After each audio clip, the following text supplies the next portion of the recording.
2차 시영상을 시작하도록 하겠습니다. 클럽의 엔진은 샤프트라고 했어요. 이 샤프트는 처음에 나무 샤프트부터 시작했어요. 나무 샤프트. 그래서 우리가 이 골프가 이게 처음 생긴 나라가 영국이나 스코틀랜드 이쪽에서 처음 시작이 됐는데, 이 초기 골프 샤프트는 유연성이 뛰어난 배나무, 또 사과나무, 개암나무, 물풀의나무 이런 걸로 사용되었다고 해요. 그 시간이 이렇게 이제 흐름으로 해가지고 미국에서는 호두나무과의 히코리나무, 이런 나무가, 히코리나무가 다른 나무에 비해서 무게가 가볍고 탄성이 좋아서 널리 사용했다고 합니다. 스틸 샤프트를 사용하기 전에는 중량과 강도가 고려됐는데, 부러지지 않는 것만 고려하면 되는 그런 너무 딱딱하고 무겁고 낭창거릴 수 있는 유연성을 고려하면 강도가 약간 파손될 수밖에 없었던 그런 히코리 나무가 이런 조건을 충족시켜주기에 아주 적합했다고 해요. 히코리 샤프트는 강도 조절이 어느 정도 아까 이 배나무나 사과나무에 비해서 강도 조절이 가능했다고 해요. 직경 굵기를 조금 더 굵게 하거나, 아니 굵게 해서 딱딱하게 하거나, 아니면 가늘게 해서 유연하게도 이렇게 해서 이런 특성들을 살려서 이용했다고 해요. 그래서 꼬리나무 샤프트의 무게는 200에서 230g 정도의 샤프트 무게를 가졌다고 합니다. 그 이후에 스틸 샤프트가 등장했는데, 스틸 샤프트는 1894년도에 최초로 등장했다고 합니다. 그때는, 지금은 스틸 샤프트가 이게 통으로 돼 있잖아요. 이게 안에 원이 비었잖아요. 비었는데 빈 샤프트를 튜브 형식이라는데, 그때는 통 스틸로 만들어져 가지고 이게 안에 다 차 있으니까 이 중량이 너무 무거워서 실제로 실용화되지는 못했다고 해요. 그 이후, 그러니까 한 1894년 그 이후 한 14년이 지난 이후에, 그러니까 한 1908년 도에 스틸 샤프트가 다시 이제 우리가 만들어졌다고 합니다. 그 만들어지면서 이제 대량 생산이 가능해졌다고 해요. 그러니까 스틸 샤프트는 아까 전에 우리가 미국의 그 나무가 히코리 샤프트라 했잖아요. 히코리 샤프트보다는 상당히 장점을 많이 가지고 있었어요. 가장 큰 장점이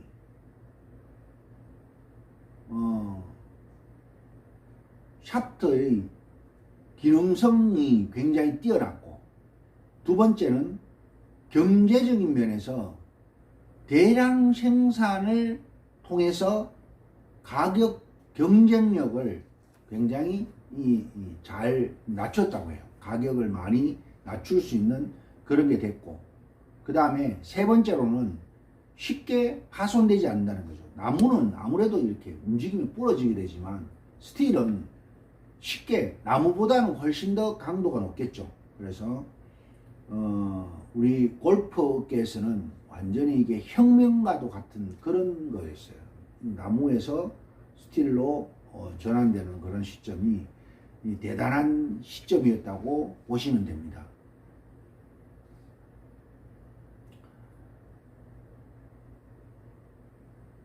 이 기능적인 면은 제일 큰 게 스틸 샤프트는 균일성이 가능했다는 거예요. 샤프트 아무래도 나무면 이게 아무리 잘 깎더라도 그 어떤 단단함이나 이런 것들이 일정하지 못할 텐데 스틸 샤프트는 히코리 샤프트에 비해서 균일성이 가능해졌다고 해요. 그래서 아까 우리 그 히코리 샤프트가 200에서 230g의 무게를 가진다고 했는데 오히려 스틸 샤프트는 150에서 170g, 그러니까 한 50에서 한 80g 정도, 50에서 한 80g 정도를 더 낮춘 거예요. 오히려 강도는 높이고 무게는 더 낮추고 그런 어떤 부분들이 히코리 샤프트보다는 훨씬 더 가볍게 제작이 가능해졌다고 해요. 그 다음에 샤프트 외경이, 그러니까 4개 굵기 부분이 나무에 비해서는 더 가늘어지니까 아무래도 이렇게 서로 이렇게 움직이는 유연성이나 이런 것들은 더 뛰어나게 되겠죠. 그죠? 그래서 이 히코리 샤프트보다는 스틸 샤프트가 사용하기가 훨씬 쉬워졌다고 해요. 그리고 제일 큰 게 파손의 우려가 적으니까 골퍼들이 마음껏 휘두를 수 있었다고 해요. 그러니까 마음껏 휘두르면 이렇게 나타나는 현상이 결국은 비거리가 더 보낼 수 있었던 거죠. 골프는 어쨌든 혁명적인 거는 멀리 보내고자 하는 사람의 욕구를 더 크게 만들어주는 게 골프 클럽이라고 생각하시면 됩니다. 그래서 시간이 지나면서 스틸 샤프트도 기술적으로 처음보다는 시간이 흐르면서 더 가늘어지고 또 강도도 이제 처음에는 그냥 일정한 한계를 만들었다면 그 이후에는 더 강도를 이제 이게 조절해서 만드는 그런 것들을 했다고 합니다. 그 다음 스틸 샤프트가 나오고 그 다음 나온 게 그라파이트 샤프트예요. 자, 처음에 이 그라파이트 샤프트의 신소재는 탄소 섬유인데 이 미국의 항공 우주국에서 우주 항공 소재로 처음에 개발됐다고 해요. 그래서 그때 당시만 하더라도 골프 샤프트에 그 혁신을 일으킨다고 할 정도로 대단했는데 이 문제는 가격이 문제였어요. 굉장히 이렇게 고가다 보니까 실제로 만들어서 이게 판매를 하기가 쉽지 않았던 거예요. 그 이후에 그때는 이렇게 이제 골프채를 만들긴 했지만 이제 생산하거나 이렇게 많은 사람들한테 이렇게 보편화시키지는 그 가격 때문에 못했던 거예요.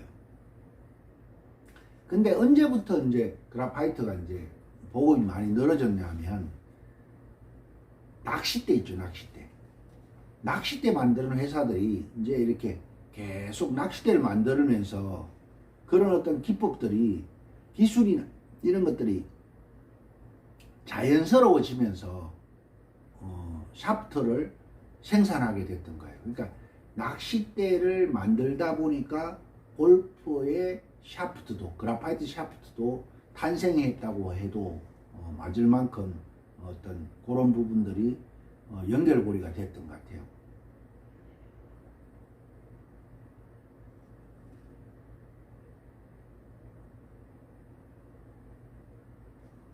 그래서 이게 이제 탄소 섬유가 이게 수요가 이제 낚싯대도 그렇고 골프 샤프트도 그렇고 이렇게 수요가 많이 늘어나면서 제작 기술이 이렇게 많이 발달이 되고 또 골프 어떤 샤프트로서의 실용성도 많이 갖췄다고 합니다. 아마 여러분들 나중에 어떤 한번 경험할 수 있을지 모르겠는데 이 그라파이트 샤프트는 거의 아주 얇은 필름을 여러 개 말아서 이렇게 그 그라파이트 샤프트를 만들어요. 그래서 탄소 섬유의 특징이 가볍고 탄성이 강하고, 그 다음에 그 샤프트에 아까 전에 무게를 얘기했는데 더 경량화를 시켰던 거예요. 그래서 처음에 우리가 이게 드라이버를 이제 예를 들어 스틸이나 이쪽에서 길이를 한 42인치에서 43인치, 42.5에서 43인치 그 정도 썼으면 이 그라파이트가 생기면서 47인치에서 48인치까지도 만들 수 있는 그런 상황이 됐어요.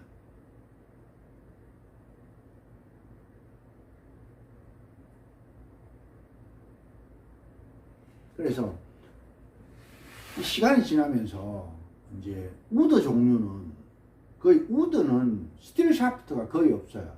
우드 종류는 거의 그라파이트 샤프트로 다 대체가 됐어요. 사람들 생각이 스틸은 무겁고 강하고 방향성이 좋고 이렇게 얘기를 하고, 그라파이트는 가볍고 탄성이 좋고 약하다 이렇게 얘기하는 것은 위험한 발상이다. 그라파이트의 어떤 기술적인 면들이 굉장히 좋아져서, 뭐 스틸도 마찬가지입니다. 경량 스틸이랑 우리 그라파이트랑 무게는 큰 차이가 없어요. 큰 차이가 없어서 그렇게 구분되진 않는다. 그러니까 스틸 샤프트랑 그라파이트랑 이게 뭐 어느 한쪽이 강하고 약하고 이런 부분들이 아니라 약간 탄성 부분에서는 그래도 그라파이트가 좀 더 낫다 이렇게 표현하시지, 뭐 어느 한쪽이 강하다 약하다, 오히려 뭐 그라파이트도 강하게 제작된 같은 경우에 스틸보다 더 강하게 나오는 그라파이트도 있다고 생각하시면 됩니다. 자, 오늘 얘기하면서 우드 얘기했고, 그 다음에 아이언 얘기했고, 그 다음 퍼트예요. 이제 가방에 있는 게 우리 이제 최구성에서는 퍼트가 단데, 퍼트를 선택할 때 우리가 제일 먼저 샤프트의 길이가, 우리 골프 치는 사람들한테는 퍼트를 고르는 첫 번째 기준이 된다고 생각하시면 됩니다. 샤프트 길이가 길거나 짧거나 하는 어떤 그런 부분에서 이렇게 우리가 셋업 방법도 약간 틀려질 수도 있고 해서 샤프트 길이가 선택하는데 제일 기준이라고, 첫 번째 기준이라고 생각하면 되고, 둘째는 헤드의 모양. 헤드의 모양은 자기가 탁 놨을 때 훨씬 더 안정감이 있거나 이런 느낌이 있는 그런 채들이 자기한테 맞다고 생각하시면 됩니다. 세 번째는 로프트 각하고 라이 각인데, 퍼트는 굴러가니까 우리가 로프트 각이 잘 없다고 생각하시는데 그렇지 않습니다. 로프트 각은 한 4도 전후에서 4도에서 뭐 3도, 4도 이렇게 전후에서 로프트 각이 있고, 라이 각은 한 72도 전후에서 이렇게 있다고 생각하시면 됩니다. 이제 이 라이 각은 이렇게 우리가 이제 퍼트 각이 서 있을 때 조금 우리가 키 큰 사람들은 아무래도 뒤쪽이 들릴 거고 키 작은 사람은 앞쪽이 들릴 텐데, 이때 라이 각을 좀 조절해서 셋업 자세를 바르게 할 수도 있고, 이 라이 각은 방향에 영향을 미쳐요. 그래서 라이 각이 좀 업라이트하면 왼쪽으로 가고 플랫하면 오른쪽으로 간다는 그런 라이 각이 그렇게 구성이 됩니다. 그래서 오른쪽으로 가거나 왼쪽에 갈 때는 라이 각을 좀 조정해서, 나는 잘 쳤는데 오른쪽 간다, 나는 잘 쳤는데 왼쪽 간다, 이렇게 되면 라이 각을 조절해서 방향을 조절할 수도 있습니다. 그래서 퍼터는 우리가 선택하는 기준에 있어서 아주 좋은 중요한 역할을 한다고 생각하시면 됩니다. 자, 이제 그래서 퍼터 다음이 웨지입니다. 웨지도 뭐 아까 전에 우리가 샌드 웨지, 그 다음에 로브 엣지, 그 다음에 어프로치 엣지, 피칭 엣지 이렇게 설명을 드렸지만 구체적으로 그 어떤 종류와 기능에 대한 얘기는 하질 않았는데 이 피칭 엣지 이제 지금 선생님은 그 로브 엣지는 가지고 있지 않아요.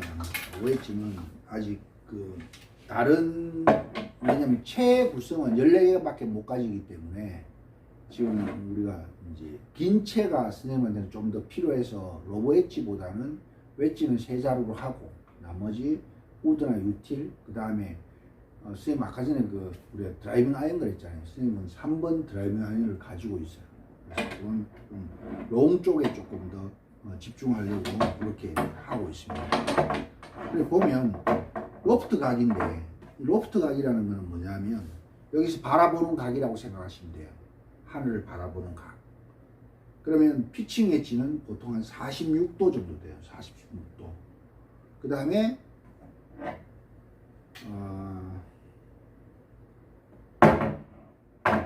어프로치 엣지는 52도. 선생님 가지고 있는 거는. 그 다음 샌드 엣지는 56도. 아까 그 로브 엣지는 보통 한 58도에서 60도 정도 쓴다고 얘기했죠. 그 다음에 라이 각인데 라이 각은 피칭 엣지랑 어프로치 엣지랑 샌드 엣지랑 로브 엣지가 있는데 피칭 엣지는 보통 62.5도 정도 정도를 쓰고 그 다음에 어프로치 웨지랑 샌드 웨지랑 로브 웨지는 이 라이 각은 다 똑같습니다. 63도 정도로 구성되어 있다고 생각하시면 됩니다. 그 다음에 바운스 각은 요 밑에 바운스 이렇게 채를 가지런히 놨을 때 놓여지는 그 각도를 얘기하는 건데 뒤쪽에 있는데 요 바운스 각은 보통 피칭 엣지나 어프로치 엣지나 로브 엣지는 같이 가져간다고 생각하면 돼요.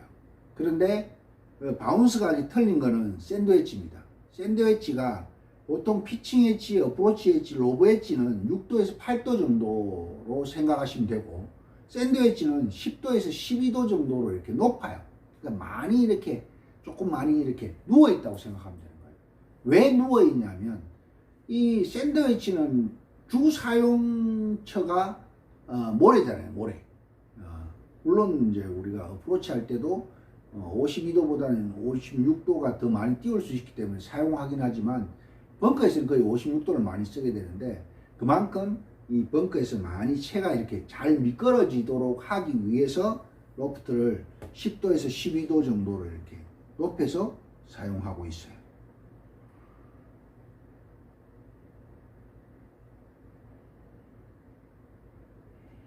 길이는 거의 웨지는 크기가 거의 비슷하다고 생각하시면 됩니다. 자, 스윙 웨이트라는 게 있는데 스윙 웨이트는 이제 우리가 실제로 이제 이 피팅을 하는데 굉장히 필요한 거예요. 이제 뭐 이 스윙 웨이트는 이제 앞으로 하면서 계속 얘기하게 될 텐데 보통 피칭 웨지는 일반 아이언하고 이 스윙 웨이트를 같이 가져간다고 생각하면 되고 그 다음에 어프로치 웨지는 한 2포인트 정도 무겁게 가져가고 그 다음에 샌드 웨지는 한 3포인트 정도 무겁게 가져간다고 생각하면 아마 될 겁니다. 로브 웨지는 한 포인트 정도 이렇게 많이 가져가거나 아니면 샌드 웨지하고 같이 가져가도 무난할 것 같아요. 그리고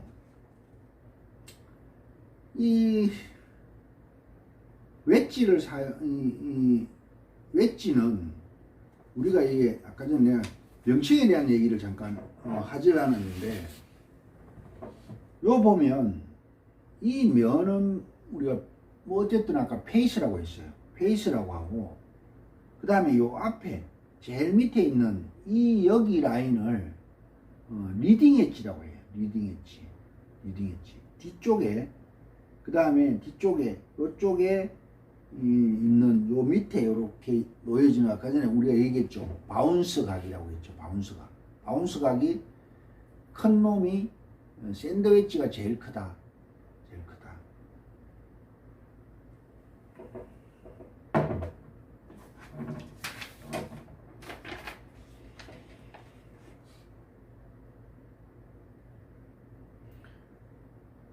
그래서 바운스 각은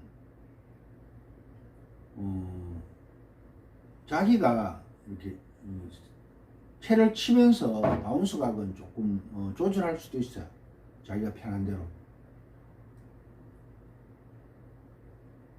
그래서 우리 아까 전에 피칭은 46도에서 한 48도, 그 다음에 브로치 엣지는 한 50에서 52도, 그 다음에 샌드 엣지는 56도, 그 다음에 로브 엣지는 한 58도에서 60도 이렇게 사용한다는 얘기는 내가 아까 전에 한 번 더 했었고,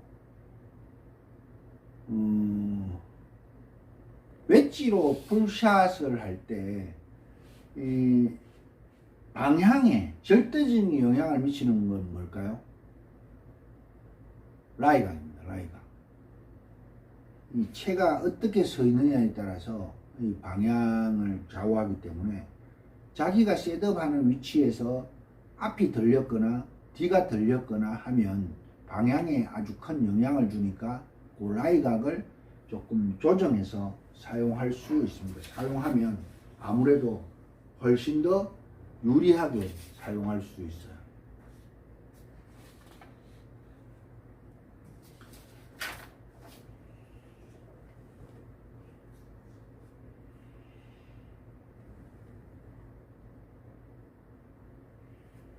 그 다음 이제 우리가 그 토크라는 게 있고 킥 포인트라는 게 있어요. 아무래도 이 토크는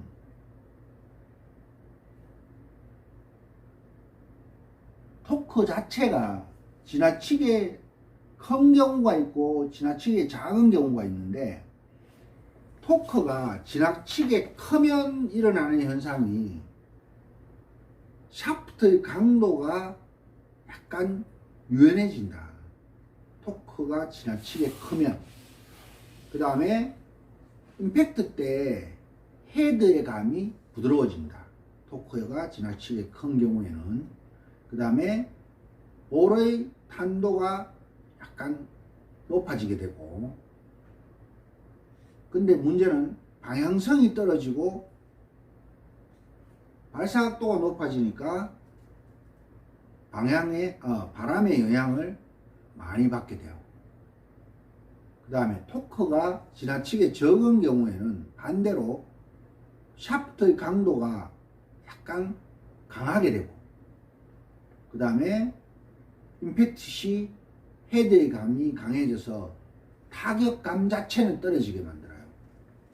볼의 탄도는 그러니까 아까 전에 우리 얘기할 때 뭘 때 얘기했나요? 발사각도가 낮아지면 타구감은 당연히 떨어집니다. 바람의 영향은 적게 받겠죠. 발사각도가 낮으니까. 자, 그 다음 우리가 이제 나중에 이제 수업하다 보면 뒤쪽 기계가 있으니까 설명을 할 텐데, 진동수에 대한 얘기를 할 거예요. 진동수라는 건 CPM이라고 합니다. CPM. Cycle per Minute. 그 다음에 샤프트 강도를 정확하게 측정하는 방법이라고 생각하시면 됩니다. CPM기라고 있어요. CPM기. 그 다음에 킥포인트인데, 이 킥포인트는 보통 우리 드라이버 같은 경우에는 밑에서 한 10cm에서 15cm 그 사이에서 위치하는데, 이게 넓게 분포되는 게 아니라 그 짧게 그 안에서 낮은 걸 로우, 하이, 로우, 하이, 그러니까 로우 킥포인트, 하이 킥포인트, 그 다음 요렇게 이게 정해지는데, 그 킥포인트는 이제 우리가 샤프트를 가지고 킥포인트를 이렇게 찾아내는 기계가 있어요. 그런 기계를 가지고 킥포인트 위치에 따라서 샤프트가 휘느냐 위치가 틀리기 때문에 어떤 그런 부분들도 앞으로 킥포인트에 대한 공부도 우리가 실제로 만약에 예를 들어서 피팅을 한다면 조금 더 깊이 있게 들어가야 되지 않을까 합니다.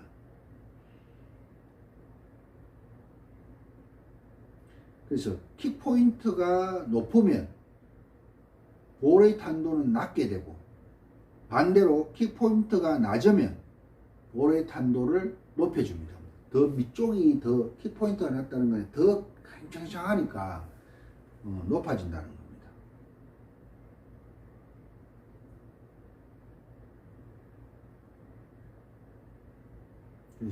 그래서 우리가 이제 클럽을 살 때도 이 클럽이 로우 킥 포인트인지 하이 킥 포인트인지, 이게 뭐 선수들 같은 경우에는 채도 로우 킥 포인트, 하이 킥 포인트 이런 식으로 약간 그런 것들을 활용해서 클럽을 선택하기도 해요.